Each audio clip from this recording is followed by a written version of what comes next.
So dear students, आपण continue करूया atomic size या कन्सेप्टपासून. तर साईज ऑफ ॲन ॲटम काय? It is indicated by its radius. आणि ॲटॉमिक रेडियस कशी मेजर केली जाते? तर it is the distance between the nucleus of an atom and its outer most shell of electron. For example आपण बघूया, हा लिथियमचा item आहे आणि हे लिथियमचं न्यूक्लियस आहे आणि ही फर्स्ट शेलमध्ये 2 इलेक्ट्रॉन आहेत आणि सेकंड शेलमध्ये 1 इलेक्ट्रॉन आहे. सो आउटरमोस्ट शेल कोणती झाली? Second shell. तर या न्यूक्लियसपासून आउटरमोस्ट शेलपर्यंतचे जे डिस्टन्स आहे त्याला काय म्हटलं जातं? Atomic radius. ओके. आणि ही ॲटॉमिक रेडियस मेजर कशी केली जाते? कोणत्या युनिटमध्ये? It is expressed in the unit picometer which is even smaller than nanometer. आणि 1 पिकोमीटर म्हणजे किती? 1 picometer is equal to 10⁻⁻12 meter. Okay.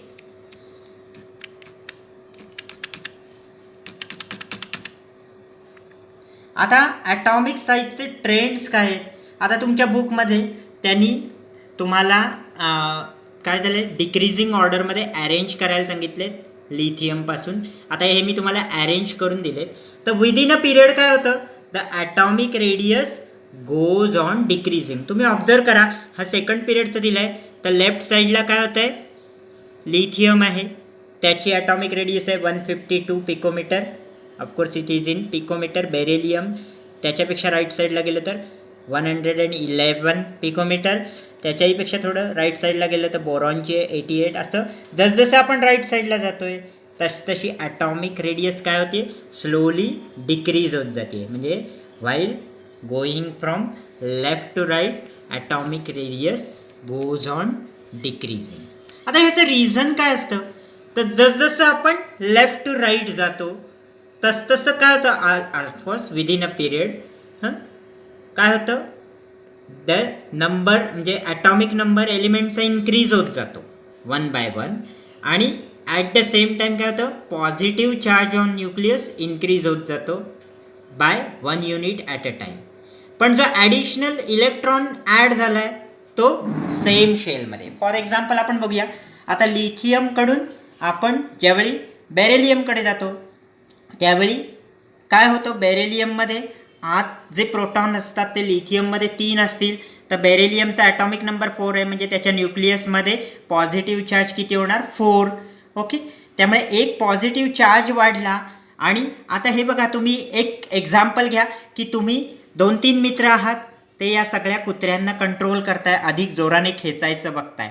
आणि त्याच्यात अधिक एक कंट्रोल करणारा मित्र वाढला आणि ॲड होणारा कुत्रा जो आहे तो तेवढ्याच डिस्टन्समध्ये आणला आणि दोरी बिरी आहे तर सगळ्यांची मिळून पॉवर पण तुमची वाढली. तर तुम्ही अधिक त्यांना आत खेचून त्यांचं काय करू शकता?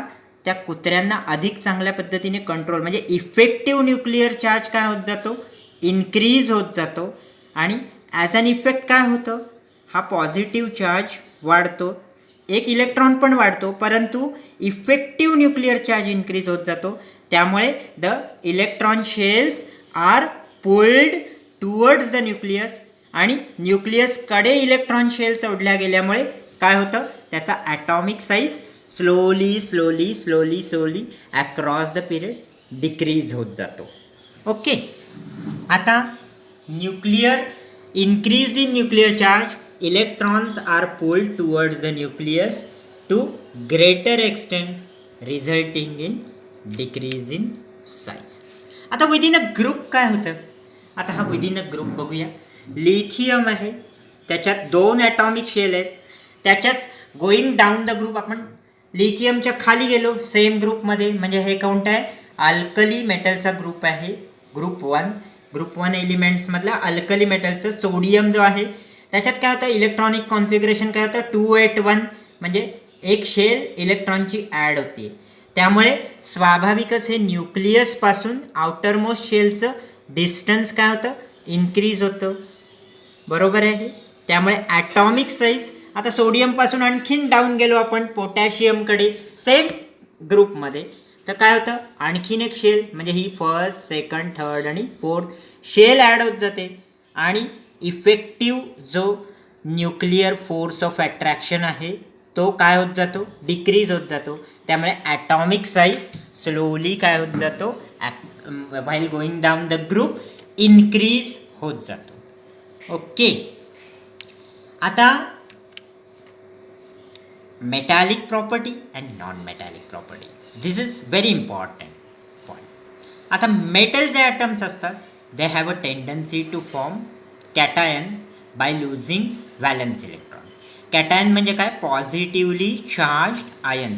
म्हणजे काय, आता फॉर एक्झाम्पल आपण घेऊया सोडियमचा ॲटम आहे.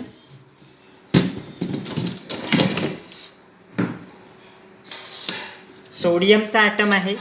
आता हा सोडियमचा जो ॲटम आहे त्याचं इलेक्ट्रॉनिक कॉन्फिगरेशन काय असतं, पहिल्या शेलमध्ये 2 इलेक्ट्रॉन, दुसऱ्या शेलमध्ये 8 आणि तिसऱ्या शेलमध्ये 1 इलेक्ट्रॉन. ओके. आता हा स्टॅबिलिटी करता याला हा आउटर मोस्ट शेलमधला इलेक्ट्रॉन एक लूज केला, डोनेट केला, तर त्याचं काय होईल, पहिली शेल 2, दुसरी शेल 8, म्हणजे हे ऑक्टेट कंप्लीट. म्हणजे त्याला एक इनर्ट गॅसची, स्टेबल गॅसची किंवा नोबल गॅसची त्याला सहज स्टेज ॲक्वायर करता येईल. ओके.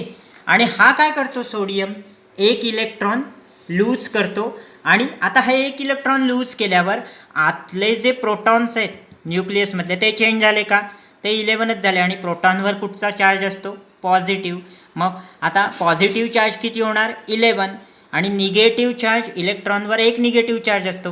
मग आता एक इलेक्ट्रॉन डोनेट ज्यावेळी केला त्यावेळी याच्याकडे इलेक्ट्रॉन शिल्लक किती राहिले, 10. म्हणजे निगेटिव्ह चार्ज 10 झाला, पॉझिटिव्ह चार्ज 11 झाला. त्यामुळे त्याच्यावर एक additional positive charge electrically form होतो. की जो ओरिजिनल सोडियमचा ॲटम असतो तो इलेक्ट्रिकली न्यूट्रल असतो, कारण याच्यावर न्यूक्लियसमधले प्रोटॉन्स 11, त्यामुळे पॉझिटिव्ह चार्ज 11, आणि हे इलेक्ट्रॉन्स पण 11, त्यामुळे निगेटिव्ह चार्ज पण 11. मग 11 बॅलन्स होऊन इलेक्ट्रिकली न्यूट्रल. परंतु इथे तो इलेक्ट्रिकली काय होतो, इलेक्ट्रोपॉझिटिव्ह होतो. So this is called electropositivity of an element. आणि बरोबर उलटं क्लोरीन वगैरे फ्लोरीन जे नॉन मेटल्स आहेत त्यांचं काय असतं, टेंडन्सी टू फॉर्म ॲनायन. ॲनायन म्हणजे निगेटिव्हली चार्ज आयन. आणि ते काय करतात, इलेक्ट्रॉन ॲक्सेप्ट करतात. एक इलेक्ट्रॉन ॲक्सेप्ट केल्यावर आतले जे प्रोटॉन्स आहेत ते सेम राहतात, त्यामुळे पॉझिटिव्ह चार्ज तेवढाच राहतो, पण निगेटिव्ह चार्ज 1ने इन्क्रीज होतो, म्हणजे ॲनायन तयार होतं. आणि त्याच्यावर एक निगेटिव्ह चार्ज तयार होतो, आणि त्याला म्हणतात इलेक्ट्रो निगेटिव्हिटी ऑफ एलिमेंट. आता एखादं एलिमेंट्स जे आहे, एखाद्या एलिमेंट्सचा ॲटम त्याची इलेक्ट्रॉन लूज करायची किंवा इलेक्ट्रॉन ॲक्सेप्ट करायची जी ॲबिलिटी आहे ती कोणत्या फॅक्टर्सने डिसाईड होते. तर आता तुम्हाला माहिती आहे, all the electrons in an atom are held by attractive force exerted on them by the positively charge nucleus. जसं आपण अर्थवरती सगळे जे काही हेल्ड कसे झालेले असतो, द ग्रॅव्हिटेशनल फोर्स किंवा the gravitational pull exerted by earth. नाही तर आपण सगळे आकाशात मस्तपैकी इकडे तिकडे उडत, म्हणजे रँडमली कुठंही मूव्ह होताना दिसलो असतो. तर तसं या न्यूक्लियसच्या अराउंड जे इलेक्ट्रॉन्स आहेत ते काय करतं, या न्यूक्लियसने जो अट्रॅक्टिव्ह फोर्स त्यांच्यावर एक्झर्ट केलेला असतो त्यामुळे ह्या डेफिनेट ऑर्बिट्समध्ये ते मूव्ह होत असतात. आता हे काय असतात, the electron in the inner shell. आता हे बघा, हे आउटर मोस्ट शेल कुठची आहे, तिसरी. तर त्याच्या फर्स्ट आणि सेकंड शेल हे काय आहेत, इनर शेलमधले इलेक्ट्रॉन्स आहेत. त्यांच्या प्रेझेन्समुळे काय होतं, आता या इलेक्ट्रॉनवरचा हा जो इफेक्टिव्ह न्यूक्लिअर फोर्स असेल, म्हणजे effective nuclear force of attraction, तो या इलेक्ट्रॉन्सच्या प्रेझेन्समुळे थोडा कमी होतो, लेस होतो. कसा, कारण या इलेक्ट्रॉन्सना हेल्ड करायला पण थोडा तो फोर्स डिस्ट्रीब्यूट होतो. फॉर एक्झाम्पल हे 10 न्यूटनने ॲक्च्युअली एक्झर्ट फोर्स केला आहे, पण यातला थोडा इकडे डिस्ट्रीब्यूट होऊन याच्यापर्यंत जो ॲक्च्युअली इफेक्टिव्ह अट्रॅक्टिव्ह फोर्स आहे तो लेस होतो, इफेक्टिव्ह. त्याच्यामुळे काय होतं, बिकॉज ऑफ दिस काय होतं, आणि जे मेटल्समध्ये नंबर ऑफ व्हॅलन्स इलेक्ट्रॉन पण स्मॉल नंबर असतात, म्हणजे 1, 2 किंवा 3 असतात. So at the same time effective nuclear charge आपण बघितलं तो काय असतो, स्मॉल असतो. आणि या दोन्ही कंबाईंड इफेक्टमुळे काय होतं, tendency to lose the electron to form cation having stable noble gas configuration ही काय होते, इन्क्रीज होते. And this tendency is termed as electropositivity and it is known as metallic character of element. आता while going down the group काय होतं, आता ज्यावेळी हे बघा सोडियम आहे, उदाहरणार्थ अल्कली मेटल बघूया, सोडियम आहे, लिथियम नंतर सोडियम आणि सोडियम नंतर पोटॅशियम. आता एक इलेक्ट्रॉनिक शेल ॲड झाली, बरोबर आहे. सोडियममध्ये किती आहेत इलेक्ट्रॉनिक शेल, 1, 2, 3. आणि पोटॅशियममध्ये किती आहेत, हे बघा 1, 2, 3 आणि 4 झाल्या. त्यामुळे काय झालं, काय झालं, ॲटॉमिक रेडियस इन्क्रीज झाली आणि डिस्टन्स वाढल्यावर इफेक्टिव्ह फोर्स कमी होतो. तुम्हाला माहिती आहे केपलर्स लॉमध्ये पण तुम्ही स्टडी केलं आहे. सो काय होतं, त्यामुळे हा इलेक्ट्रॉनवर इफेक्टिव्ह जो, जरी इथले पोटॅशियममध्ये प्रोटॉन्स इन्क्रीज झाले असले, सोडियममध्ये 11च प्रोटॉन्स आहेत, ह्याच्यावर 19 प्रोटॉन्स आहेत, तरीसुद्धा जो इफेक्टिव्ह डिस्टन्स पण वाढल्यामुळे effective nuclear force of attraction कमी होतो. आणि त्यामुळे या सोडियमपेक्षासुद्धा पोटॅशियमची इलेक्ट्रॉन लूज करण्याची कपॅसिटी काय होते, इन्क्रीज होत जाते. जसजसं आपण ग्रुपमधनं वरून खाली जातो तसं आणि त्याच्यामुळे मेटॅलिक प्रॉपर्टी इन्क्रीज होत जाते. आणि आणखीन एक आहे की व्हॅलन्स इलेक्ट्रॉन लूज केला की ही पेनल्टीमेट शेल म्हणजे काय, नीट लक्षात घ्या. आता ही आउटर मोस्ट शेल आहे आणि आउटर मोस्ट शेलच्या आतली म्हणजे we can term that second outer most shell, बरोबर आहे. आउटर मोस्ट शेलच्या लगतची जी आतली शेल आहे तिला काय म्हणू शकतो आपण, पेनल्टीमेट शेल. आता ती पेनल्टीमेट शेल काय होते, व्हॅलन्स शेल होते, right. Penultimate shell becomes the outer most shell. आणि ही पेनल्टीमेट शेल काय, कम्प्लीट ऑक्टेट आहे. त्यामुळे इलेक्ट्रॉनिक कॉन्फिगरेशनच्या दृष्टिकोनातून काय होतं, ते स्टॅबिलिटी, स्पेशल स्टॅबिलिटी त्याला ॲक्वायर होते.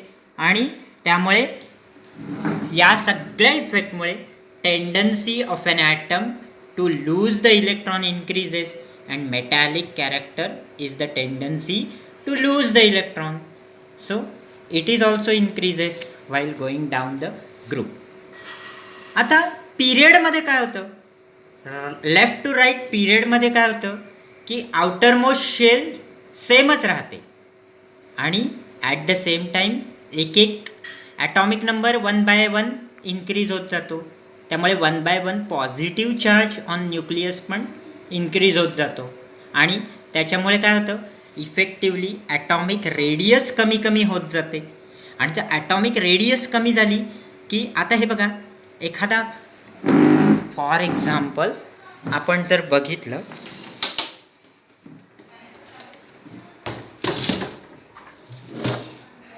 ही ॲटॉमिक रेडियस कमी होत गेली ना. जसं हे बघा, आपल्याला कंट्रोल करायचा जो कुत्रा आहे तो जवळ येत गेला तर त्याला अधिक कंट्रोल करणं, किंवा एखादा दुसरा प्राणी त्याला दोरीने अधिक जवळ आला तर कंट्रोल करणं थोडं इझी जातं. त्याच्यामुळे तो प्राणी पळून जाऊ शकतो का, तसा हा इलेक्ट्रॉन पटकन लूज होण्याची टेंडन्सी कमी होते. लिथियम किंवा सोडियम ज्या सहजपत्या इलेक्ट्रॉन लूज करू शकतो त्याच्यापेक्षा हा लिथियमच्या शेजारी राईट साईडला बसलेला बेरिलियमची इलेक्ट्रॉन लूज करण्याची कपॅसिटी हळूहळू, कारण हा इफेक्टिव्ह न्यूक्लिअर चार्ज इन्क्रीज होतो, अधिक तो इफेक्टिव्ह फोर्स जो त्यांना फोर्स ऑफ अट्रॅक्शन आहे तो इन्क्रीज होत जातो. त्यामुळे इलेक्ट्रॉनना बाहेर पडणं खूपच काय होतं, डिफिकल्ट होऊन जातं. आणि या सगळ्यामुळे काय होतं, इलेक्ट्रो पॉझिटिव्हिटी कमी होत जाते. आणि त्याच्या उलट जे दुसऱ्या एलिमेंटनी लूज केलेले इलेक्ट्रॉन्स आहेत आउटर, त्यांना ॲक्सेप्ट करण्याचं कपॅसिटी हळूहळू इन्क्रीज होत जाते. फ्लोरीन जे हॅलोजन्स आहेत त्यांच्यामध्येही इलेक्ट्रॉन ॲक्सेप्टिंग कपॅसिटी इन्क्रीज होत जाते. आणि त्याच्यामुळे काय होत जातं की त्यांची नॉन मेटॅलिक प्रॉपर्टी ही काय होत जाते, इन्क्रीज होत जाते. आणि त्याच्यामुळे step by step left to right metallic property less होत जाते, डिक्रीज होत जाते, आणि नॉन मेटॅलिक प्रॉपर्टी इन्क्रीज होत जाते. Okay, so students, we are now last type of the chapter. Now down the group काय होतं, आता हॅलोजन्स जे आहे ते ग्रॅडेशन त्यांचं डाऊन द ग्रुप. त्याच्याऐवजी पहिल्यांदा आपण बघणार आहोत की हॅलोजन म्हणजे कशाला म्हणतात. तर ग्रुप 17 मधले जे एलिमेंट्स आहेत त्यांना आपण काय म्हणतो, हॅलोजन. ग्रुप 17 मधले जे एलिमेंट्स आहेत, just we will look in the periodic table.